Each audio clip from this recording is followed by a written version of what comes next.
cool. But we can get underway. So this week I'm joined by the fabulous Lizzie. We've had the pleasure of getting to know Lizzie recently. When did you start working with us, Lizzie? It was last year? Yeah, I Mid think last year, probably maybe? towards the end of last year, Reese. Yeah. Yeah.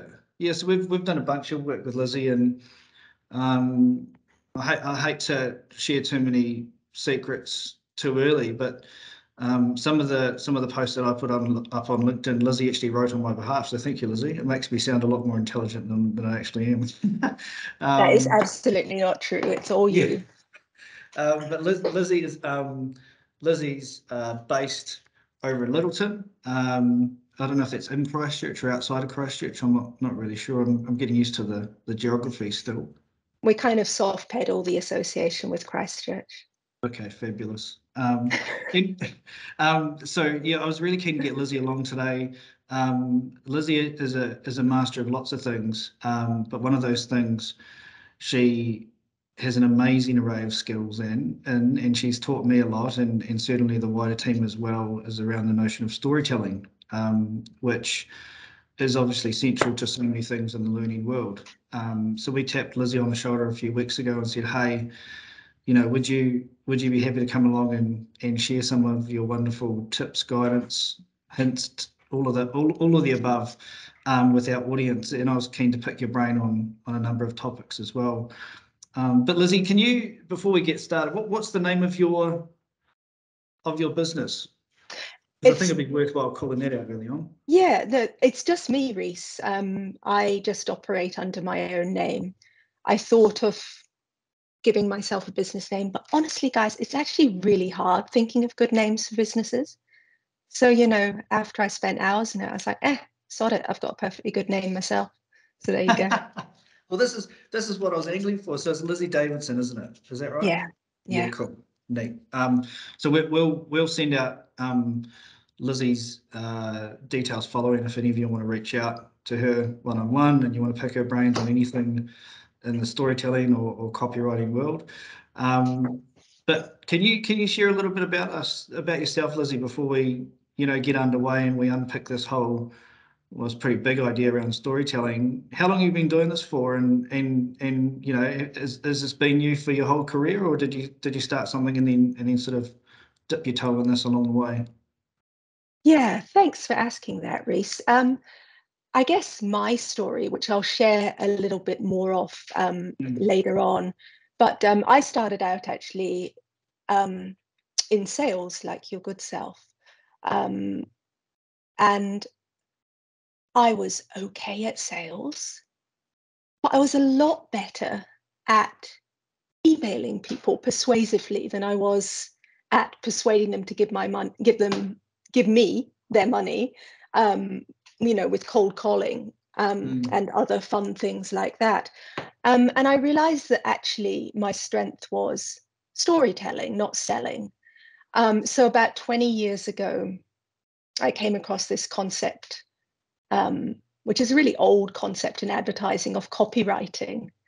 And I thought, that sounds like fun. I'm going to give that a go. And I've been doing it ever since.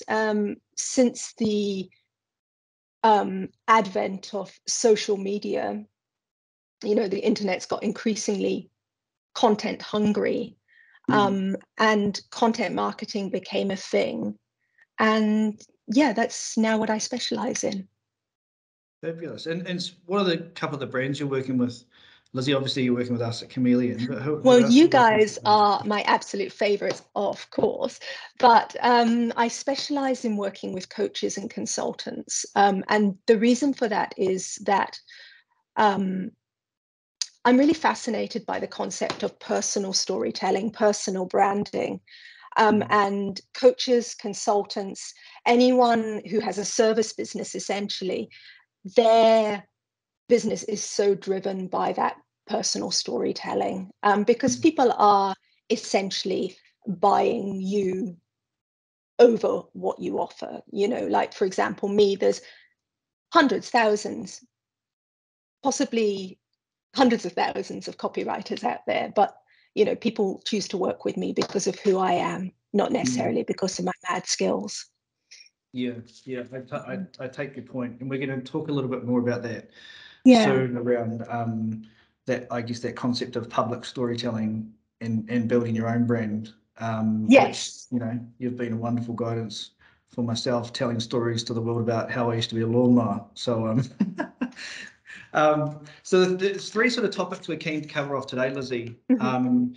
And we, as we do every week, we're going to allow a bit of time for Q&A. So if you've got any burning questions on the topic of storytelling and keen to, pick Lizzie's brains, then hopefully we can allow for 5 or 10 minutes of that at the end, Lizzie, if that's cool with you. Oh yeah, absolutely. More if people want. Yeah. Great, perfect. So there's three things we wanted to touch on today. Was I guess this whole concept, obviously, of storytelling and learning, and unpacking a little bit more about that. We want to talk about, I guess, the stories we tell others. So that's when, we're talking about public storytelling, building your personal brand, potentially to create new opportunities or to accelerate your career. Yes. And then I'm really interested to pick your brain on this concept of, the stories we tell ourselves. And I guess the reason, this is quite interesting for me is, I'm not sure where this is going to go, so I don't want to influence you too much, but I guess, with the concept of mental health and well-being, and how that can relate to that. And hopefully starting to tell ourselves some better stories as well. So yeah. So is that cool with you, Lizzie? That is totally cool. Those are all topics that I really, really am fascinated by. So yeah, where do you want to start? Well, I think we should, we've got a lot of learning folks on the call now. We've had a couple of people just join us. So welcome along. So we've got Lizzie Davidson here, talking about storytelling. So keen to unpack, I guess, from your perspective, why do you think, this concept of storytelling is so important when it comes to learning?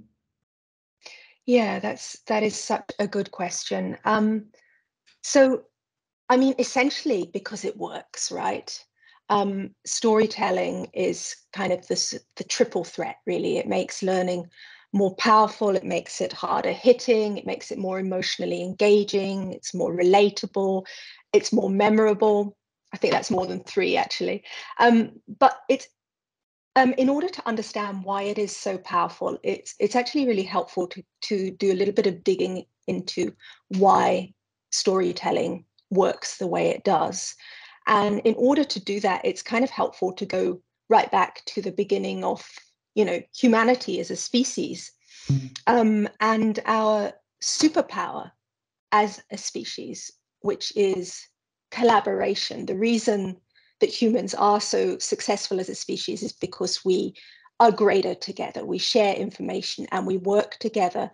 And for millions of years, because humans have been around for about 5 to 7 million years, stories were the way we communicated important information to each other. So if you want to kind of put storytelling into its historical context, I think it was about 3.5 million years ago that we started making, stone tools. We only actually walked out of Africa into the rest of the world about 2 million years ago. We only started writing 3,400 BCE. So that's Wow. For millions and millions of years, we just use storytelling and oral communication to give information to each other. And I did a little bit of research for this today because I was talking to someone and I was saying, what if stories are the oldest human artifacts in the world? And they said, yeah, maybe they are, Lizzie. And I went, I'm going to say they are anyway. And then I went, nah, I can't do that. I've got to go do some research. Can't claim things willy-nilly. So I went off and researched. And the oldest story that we know of that I could find is one from the Gunditjmara people in Southeast Australia. They tell a story about a god called Bujbim, who became a mountain. And this is near Macarthur in southwest Victoria. And in that story, the god Bujbim takes the form of a volcano, and he vomits lava from his mouth, which flows to the sea, and that creates the land where the Gunditjmara tribe, live and roam. And so scientists did a bit of digging around into that story, and they actually found that Bujbim is a dormant volcano. It is a mountain, and it's a dormant volcano, and its lava did flow to the sea, but the last time it erupted was 37,000 years ago. And the Gunditjmara tribe has been living in that area for 40,000 years. So that story is one of the oldest verified oral stories that we know of today. But it's really possible, in fact, it's actually probable that there are stories circulating in our community that are older than that, or at least who have roots, in older than that. But of course, we can't actually carbon date fragments of story the way that we can ancient objects. So we can only date stories when they reference known historic events like that. But just circling back to learning, because for millions of years, stories were how we passed on, skills and knowledge. They were also really important in another way. They were the way that we communicated danger. So we would tell stories to warn others of dangerous situations. And because stories equate survival, our brains have developed to reward us for listening to them. So when you look at brain scans of people who are listening to stories, the areas of our brain that respond to descriptions of things like movements and tastes and textures and smells, we respond to a description of those things just as if we were experiencing that sensation in real life. And the other, and it's incredible, hey. And the other thing is that stories also make our brains release these incredibly powerful hormones, and different types of stories release different types of hormones. Maybe some of you have seen a TED talk by a guy called, his name escapes me, David J.P. Phillips. And he talks about the hormones that we release in our brains when we're listening to stories as the angel and the devil's cocktail. It's a really good TED talk, well worth hunting out. And so he talks about things like how stories of suspense that include cliffhangers, they release dopamine, and dopamine improves focus and motivation and memory. Stories that make us laugh release endorphins, and they make us feel creative and relaxed and focused. Stories that evoke empathy, incredibly important because they make us feel more connected to other people. They help us trust people. And scary stories, things that frighten us, they make us, they release cortisol and adrenaline, and that can make us feel really stressed and irritable. And it can even actually impair our memory and our ability to make good judgments. So when you use stories that evoke those sort of emotional responses, you're conveying information in a way that's so much more impactful than just conveying hard facts. So I guess that's kind of like the why behind why storytelling matters. Wow. Yeah, geez. When I asked you that question, I wasn't expected to learn so much. He took me away on a little bit of a history Sorry, lesson. I went on a bit of a kind of like research rabbit hole the last week, and I was like, No, oh, so much cool stuff. yeah, no, it's wonderful. And by the way, well done on the pronunciation of the Australian tribe as well. Was I it don't know five that I or? got that Oh, good. well, I, no, it was impressive from my standpoint. So probably a question I should have asked you at the start mm, is in your, I guess there's a fairly common definition around this, but what is a story? Like when we break it down, what makes a story? yeah, that is such a great question. And if you go research this online, which I, I wrote down what I believed a story to be before I went and had a look because I wanted to check how my definition tallied with Mm, definitions out there. And there's a lot of complexity out there. You know, like you will find big long lists that include things like plot and conflict and the hero's journey, and you've got to have mm. point of view, and you've got to have a tone of voice, and you've got to have a theme, and it's all very freaking complicated. Sounds quite hard. Yeah. Yeah, look, and I'm a professional writer, and I was feeling exhausted and needed a cup of tea and a lie down after I read some of those lists. So in my opinion, a story is actually incredibly simple. You actually only need three elements. Um, there has to be at least one character. So Mm, you need a hero, right? There has to be a place because the story has to take place somewhere. And then there has and to there has be to be. action, and that's a journey. And essentially, your main character moves from the point they are at the beginning of the story, call that point A if you like, to another point at the end of the story. Um, Essentially, for a story to be a story, it has to reflect some change over time. Mm, But that mm, change doesn't need to be, huge or dramatic. And I've got a wonderful quote that I came across last year in a book by a guy called Matthew Dix. Some of you guys might have come across him. He is a storyteller for the Moth, which is now a worldwide mm. storytelling movement. And he's one of the master storytellers within the Moth. Amazing guy. Look him up on YouTube. Like Yeah, thank you. such Matthew Dix, was it? Matthew Dix, yes, such a great storyteller. And he's written a wonderful book about storytelling as well. So if you're interested in this, look that up. I'm afraid I can't remember the title because I'm terrible at titles. But he says that every story is really about 5 seconds in someone's life where Mm, something fundamental changes. And he mm. calls those moments where you feel your heart move, which I think is really beautiful. Pretty powerful. Yeah, yeah, yeah. Yeah. It's funny, like while you're talking, I'm thinking about the great storytellers I've come across in my life, and I hate to say it, but most of it stems back to me having a pint of beer and either around some good friends or family. And the storytellers, I think of the great storytellers that I've had in my life.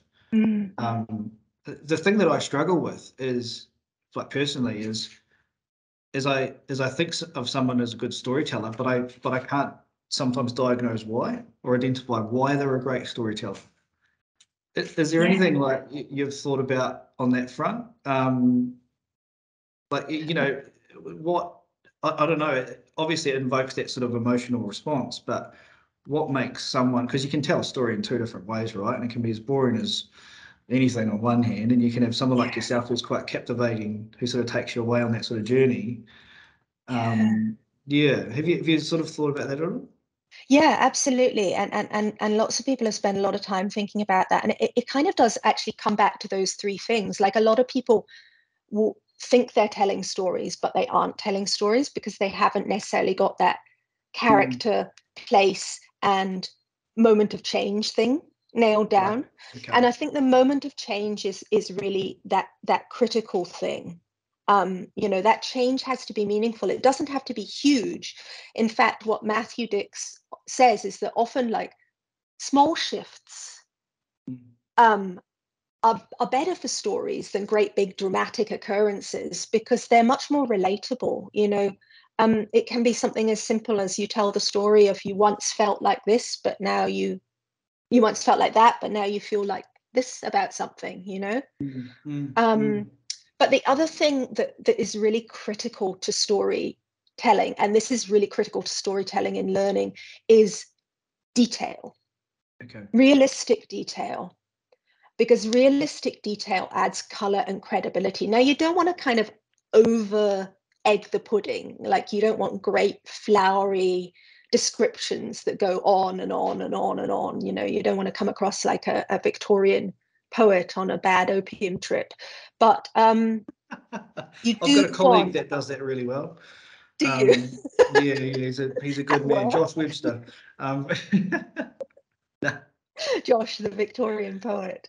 yeah, And yeah, so you know what I mean? Like, we've all read yeah, florid over ornate prose, or that just is too much.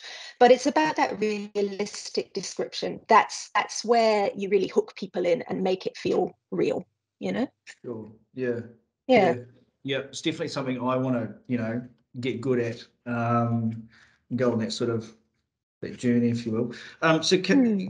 touching on this learning concept again, Lizzie, what are some, I guess, just some quick examples of different types of storytelling that, the folks on this call could think about how they could apply to their learning?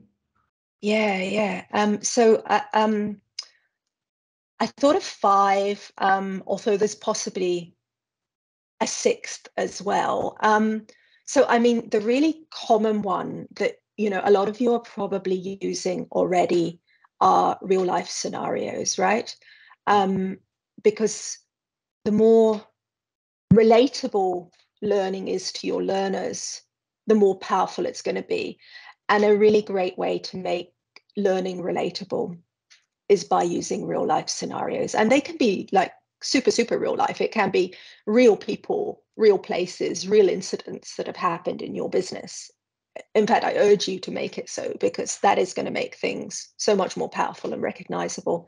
And then again, it comes back down to that detail. So even if, for example, you are using a made up scenario, or a massaged scenario, ground it in reality by giving it that real life description. So set it in your workplace, even if it's a made up story, because that's going to make it so much more relevant and interesting to people. And you see this all the time in marketing. It's like, if you go onto any of those clickbaity content websites, all the titles will be indexed to your geographic location. So for me, like, I hop on a site like that and it will be, like, how did this couple in Christchurch become millionaires by doing this one simple thing? And it will be like, the sort of bullshit. And Yeah, there'll be a whole bunch of headlines like that. And even though I know that it's trash, I'm still riveted by it. I'm like, what is this? I want to know.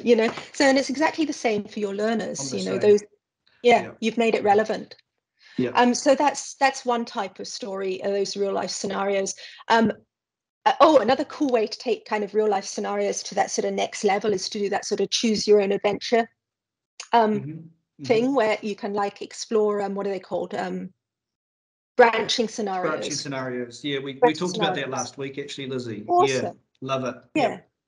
Super cool, right? So you can explore different ways a story comes out, and that helps people explore, different outcomes in a risk-free way.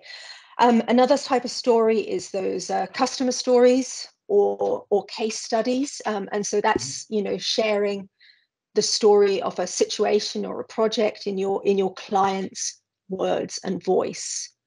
And it's that bit that's really important. So a lot of businesses describe projects. They think they're doing case studies. They'll write about a project, but they don't bother to interview their client. And that's not really a case study, because if the story is not told in your client's words and voice, it's just you talking about a project. So I think that's the critical thing that makes a customer story, is that it is in your customer's voice. Yeah, But yeah, but it's a fantastic learning tool, right? Because it helps your team see things from your customer's point of view, walk a mile in their shoes, all that good stuff. And it also I find the best case studies are often when things go wrong rather than things go right, because there's so much to unpack and so much to learn there. So, have the courage to Talk about the pursue those challenges as cases. well. Yeah. Yeah. Yeah. I hear you. I hear you. Yeah. It's really powerful from a marketing perspective as well. So few businesses have the balls to do that, to talk about their failures as a marketing ploy, but it works really well. Hey. It's authenticity, right? Around what you're trying to, yeah. Absolutely that, because everybody knows that everything doesn't go right all the time, right? So, personal anecdotes. So this is a fantastic way to get your subject matter experts involved and do it in a way that's a bit more engaging than getting them just to regurgitate a whole load of information at people. Instead of having them droning over some slides, get them to tell, some personal stories that illustrate their expertise, that bring a point to life. And you can ask your subject matter experts things like, tell me about a time that you saw this in action, or tell me about the first time that you realized that you were really good at that, or do you remember a time when you saw that principle play out, so asking them questions like that and getting them to tell you the stories behind their knowledge. I'm glad you I mean, shared that, because that's yeah, some real gold there, I think, and I might even sum those up amongst some of the other points you've already made too, around some really great questions to prompt those stories to come out. yeah, Rather than, yeah, because I think from my experience, when you go down that track with a subject matter expert without that color wrapped around it, you can go back to the drawing board, starting to put together a piece of e-learning, for example, and it's like, geez, this sounds pretty flat. Like, because you don't have that color wrapped around it that grounds it in an actual experience that they've gone through themselves. absolutely. And look, it's really hard for people to get personal in a corporate environment sometimes, because for years we've been told, don't bring your personality to work, don't bring your feelings to work, don't bring your emotions to work, leave your life at the door. It's absolute crap, and like, finally people are starting to realize that bringing your whole self to work is so much more compelling. But when you have someone who's worked in a very corporate environment and has had, that drummed into them, it can be quite confronting for them to break down those barriers and relax into the personal. So they might need a bit of help, and some questions is a great idea, Reese. Yeah, Yeah, absolutely. Yeah, sorry, I totally. cut you off. So we've gone through three. Is that right? You got three more? Yeah, so that was three. Another type of story, allegories. So these are kind of, how do you describe an allegory? Uh, How do you spell this? What do you? I That's don't what I put me on want the to know. spot like that, Reese. Yeah. So an allegory is a story where a scenario reveals a hidden meaning. So it's a story with a moral, Right. so you like, Greek myths are allegories, Aesop's fables are famous allegories. I'm just trying to Right. think of some famous allegorical stories. Animal Farm, classic allegory. Lord of the Flies, um, The Crucible. Those are all stories where the situation explored in the story also stands for a bigger moral meaning. Right. And allegories can be really helpful when it comes to kind of exploring abstract ideas. So, for example, if you're doing like leadership coaching, um, there's quite a lot of abstract ideas in things like leadership, and allegories can be a really good way to help people get into them. Yeah. Um, Have you come across the book by James Kerr, The A Legacy, about no, around the All Blacks, and I guess they are now, I guess, not to get into rugby, but they faced a challenge a number of years ago after a test yeah, match in South Africa, and they went back to the drawing board and they said, right, we need to change our culture here, and they grounded their whole approach to leadership going forward in culture in Maori theology and Did they? in stories, and it's a fascinating book. It's called Legacy by James Ah, Kerr, and it's I'm going to write that down. I had no idea, and that is absolutely fascinating. Thank you for no sharing that. relation to me, so I'm not plugging a relation. But it's a fabulous read. So yeah, highly recommend it. Yeah, and super, super smart, like leadership play on their Mm, part. They're like, hey, mm, stories, allegories, great. And let's make them local. Let's make them really relevant to the cultural context. And then where am I at? Number 5. So I guess this is not dissimilar to like personal stories from your subject matter experts, but personal stories from your learners is also a fantastic way to enrich your learning. Getting those emotional journey stories from your learners about their learning journey, and what it means to them. Because, just going back to how what I talked about earlier, that the emotional connections that storytelling creates, it's even more powerful if the person, telling the story is actually laying their own soul bare. That they're the character in the story. There's a real level of intimacy and rawness there. So if you're struggling to get people to engage with a topic, if you're struggling to make your learners understand why this topic is important, get some learners who've actually, seen some benefits from it, and get them to tell their story. It's going to be always far more powerful than you telling other tip. people, you need to do this. Yeah, that's a great tip. Always, trying to find out, what's in it for them, or why does it matter to that person. Yeah. Yeah, I love that. And you said there was a half one you wanted to add Oh on, yeah, or a half one. It's not really like a proper story. So I'm cheating, but metaphors. Sure. Yeah. Metaphors are not stories, but they Mm, are an amazing way to add color and mm, richness. mm, Um, and I really recommend that you guys start building a metaphor bank, a metaphor collection, because metaphors are often really specific to context. So, different professions will use different metaphors. Um, they may even be geographically, contextual. So they're one of these really fabulous things that collect them like butterflies as they fly past you, and pop them in your metaphor jar, because when you're creating learning content, if you can sprinkle a few metaphors in there, you're going to just hook people in that little bit more. Can I be really mean and ask you to share one that No. you okay. What a thing to do to me, Reese, please. I know no You're good. metaphors whatsoever. You're good. No, Good. I can think. I don't know if I can think of a specific metaphor, but I did some work with a guy who coached tradies, Yeah. and so he used so many tradie centric metaphors. I can't think of a single example right now, but it's tradies use a lot of metaphors, and they're all very related to, like, Yeah. but I hear he you. had his toolkit of metaphors, right? Yep. Yeah. Um, No, I get yeah, it. Yeah. My father's in the business, and he's full of the things as well. So yeah, hey, super colorful. Yeah, yeah. Thank you so much.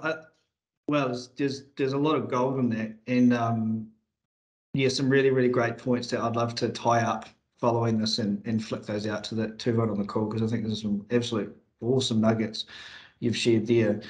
Just doing a time check, we've only got about 8 minutes left, 8 or 9 minutes left. sure. And which is cool, because this conversation's gone off in some interesting directions.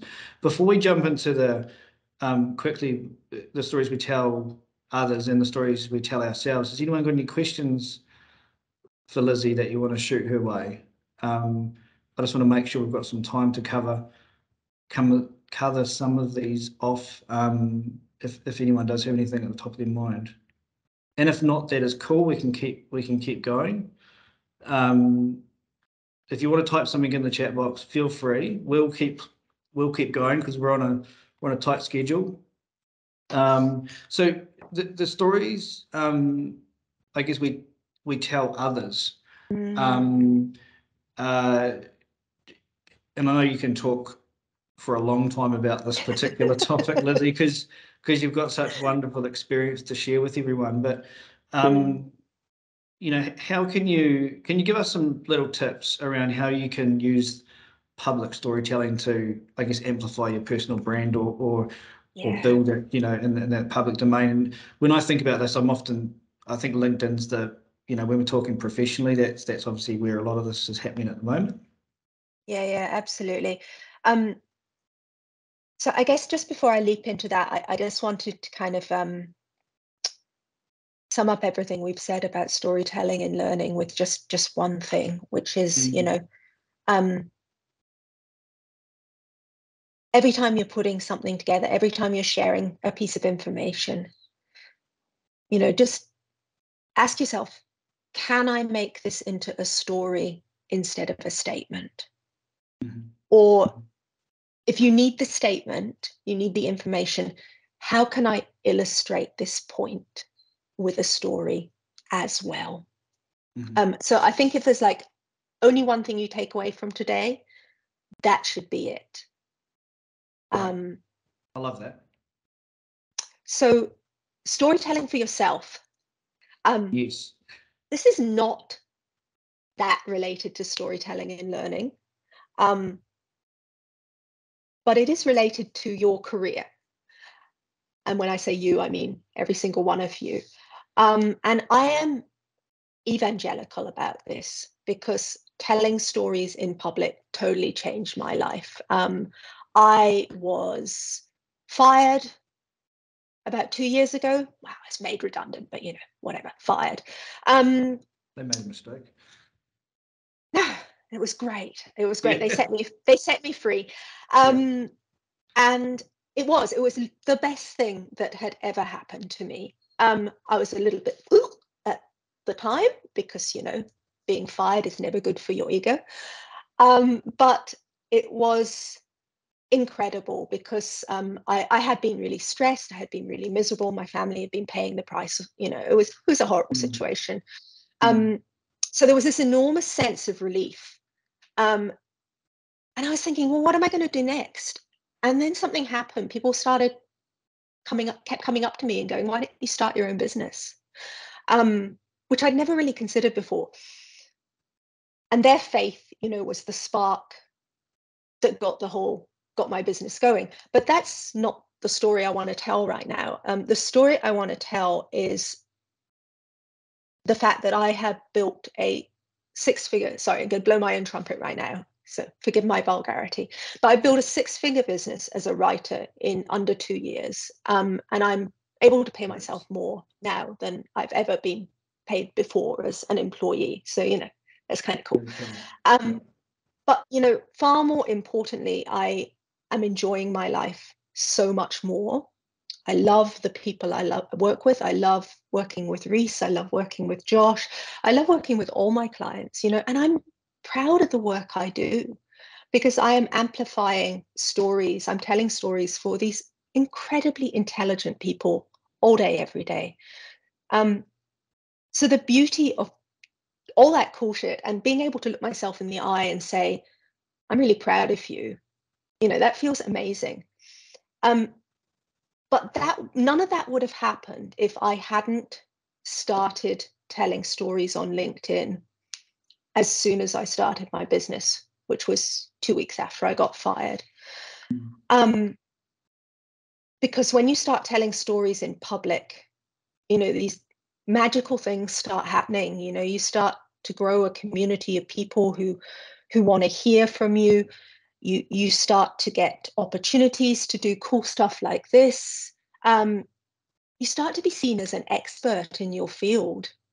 You know, like storytelling in public unlocks opportunity.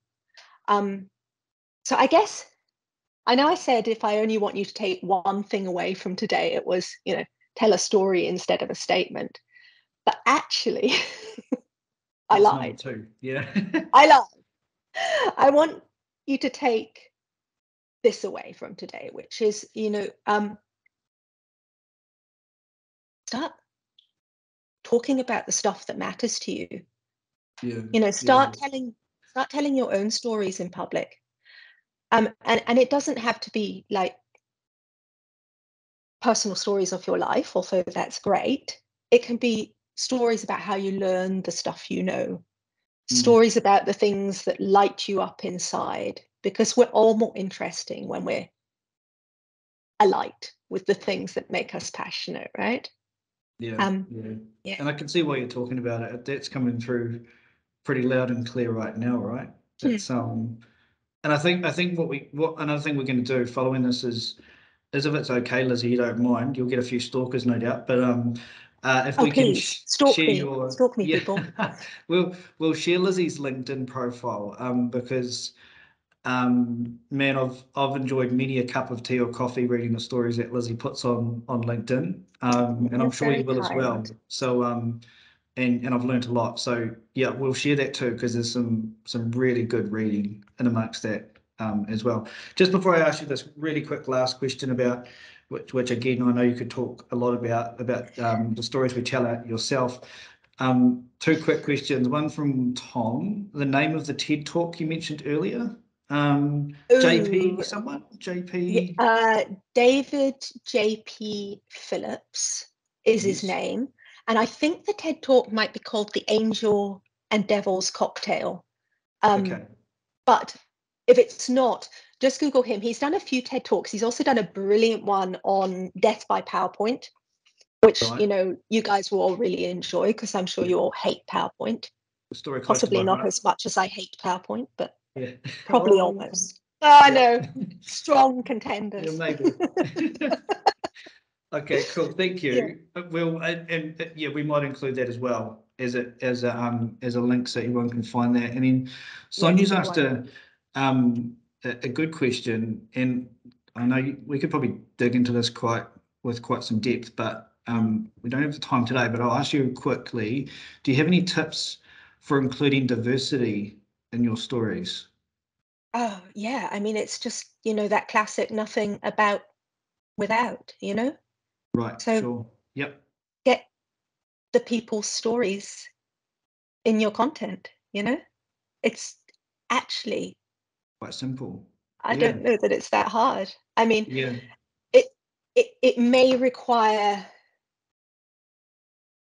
some I, I don't know what type of diversity you're trying to get into the mix, Sonia, but it may require, extra time. It may require introductions. It may require you to build relationships before you have the right to tell those stories. Because, I'm just thinking specifically of Maori culture, which is, incredibly relevant to us all.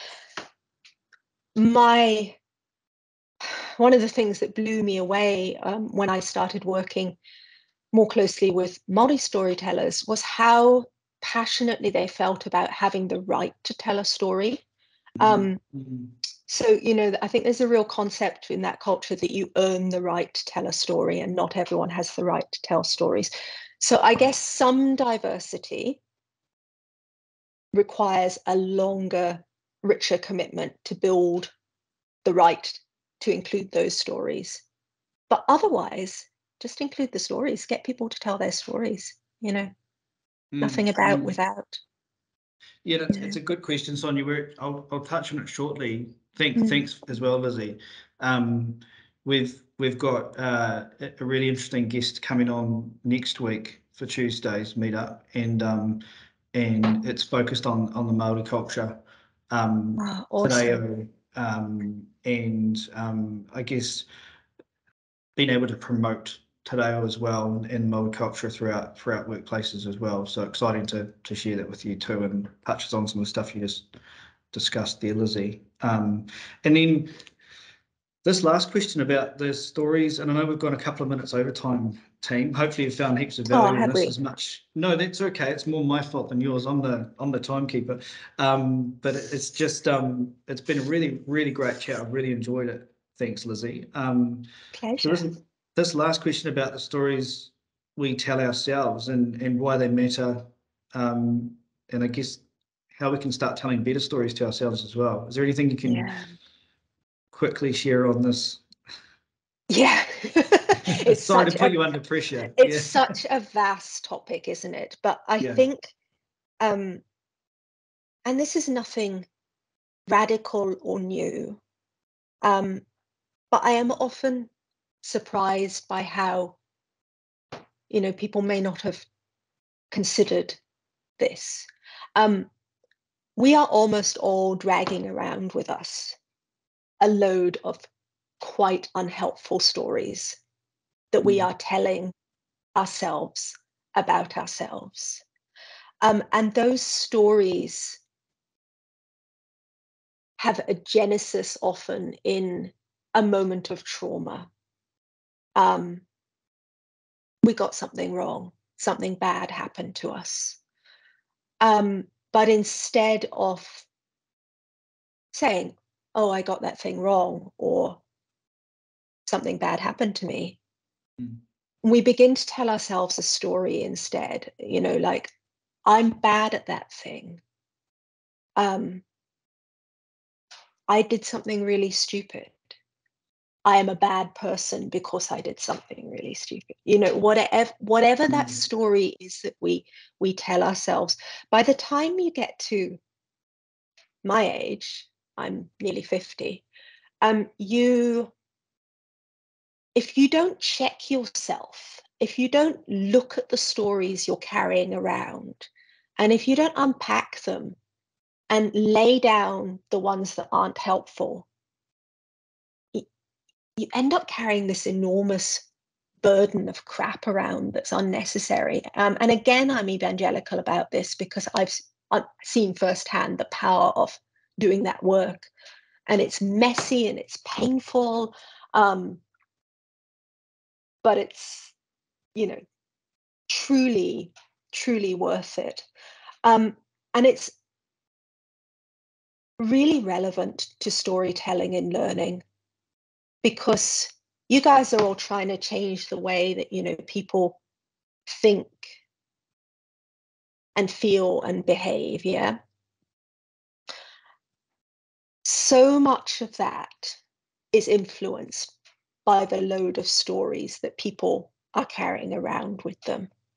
So if you are trying to get someone to change the way they feel about something, but you're coming head on into a story that they tell themselves about themselves that blocks that, you've got a problem, right? So one of the things that I think is really worth surfacing in learning is an understanding of the stories we tell ourselves and encouraging people to interrogate those safely, because some of this can be quite, risky, confronting work.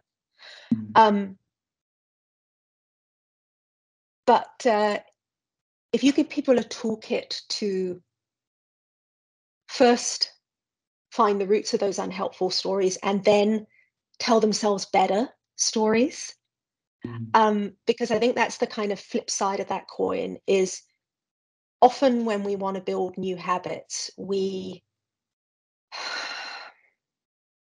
go about it in a pretty unhelpful way.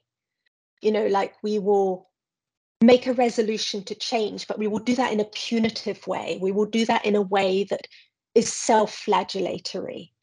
Like, take getting fit as an example, which is, so many of us want to be fitter, right? Stronger, more energetic. But we often don't frame it up in that way. We often frame it up in a self-loathing kind of way.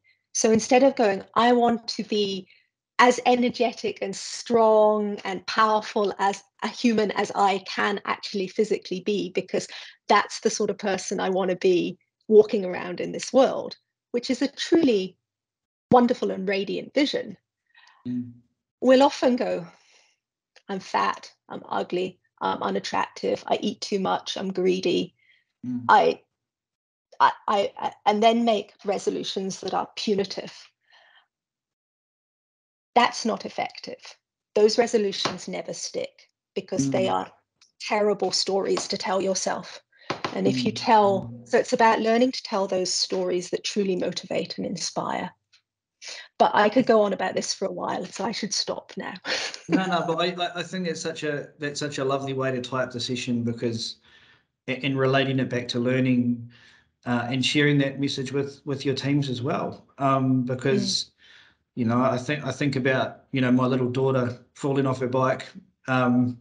Everything's okay, but you know, that's how she's learning how to ride a bike, and she can either get off and go, oh man, and focus on, you know, those stories you can tell yourselves in a negative light, or being like, hey, you know, I'm giving myself the ability to have a bit more freedom, you know, like there's different ways to approach that. She's only 5 years old, so that's pretty deep, so we won't go there, but yeah, no, I think that's a really wonderful way to tie that off. Hey, thank you so much to everyone for joining us. Lizzie, I've thoroughly enjoyed the last, you know, 50 odd minutes. And I, as you know, I can talk to you for a really long time, and and I always enjoy spending time with you, and hopefully everyone that's joined the call today has too, and I've got no doubt they've picked up some really gold nuggets from you. We'll follow this up with some information, some of the things that Lizzie's touched on, some of those resources we've talked about. And I'll share Lizzie's contact details, if that's all right, Lizzie, if anyone has some questions following this. But yeah, I can't thank you enough for taking, you know, an hour out of your time day, Lizzie, and also for everyone that's joined us. And just to remind everyone, so next week we've got Chris Micah joining me. Chris has worked with a number of quite large government and corporate enterprises across New Zealand, and he's going to share his thoughts on and experience and knowledge around the subject of Māori culture, te reo, tikanga, and we'll also be sharing a new module free resource we're going to be shooting out to everyone as well around this, tying it into Māori Language Week as well. So hopefully that'll be a really cool piece of knowledge you can share with your people as well throughout your organisations. So yeah, again, thank you so much, Lizzie. We might have to join you on another call, because I think you've got lots more to share as well. So we can chat about that at a later date, no doubt. No shortage of talking. Yeah. Thank you, everyone, for having me. Thanks, Lizzie. Cool. Cheers, everyone. Talk soon. Bye.